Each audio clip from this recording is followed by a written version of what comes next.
bəzən o işin nəticəsini görəndə ani olaraq bütün yorğunluq addan çıxır. Düzdür, həmin günü mənim yorğunluq beynimdən çıxır, amma səhərsi günü barmaqlarımı sızıldayır, sümüklərim sızıldayır, əzəllərim ağrıyır. Amma mənə bir zövq verir ki, o əməliyyatın nəticəsini ki, görürük ki, gözəl bir sifət almışıq.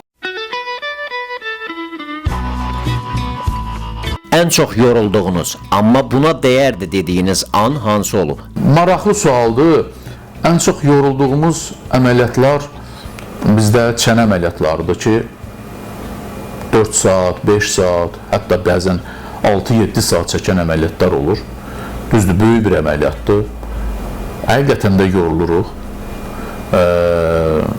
Əvvəllər cavan vaxtı fasiləsiz o 6 saat işləyirdik. 7 saat işləyirdik.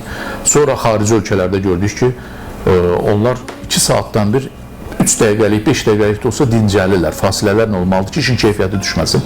Artıq biz də bu üsula keçdik. Çünki doğrudan da yorulur. 6 saat ayaq üstə durmaq və onu işləmək doğrudan da işin keyfiyyətini sala bilər.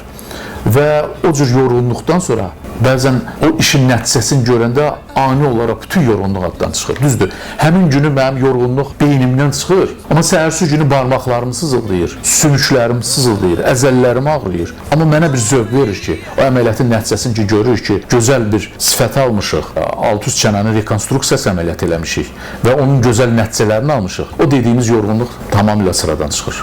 Əgər işini sevən adamdırsa, o yorğunluğa baxmamalıdır. Ondan zövq almağı bacarmalıdır. Evet.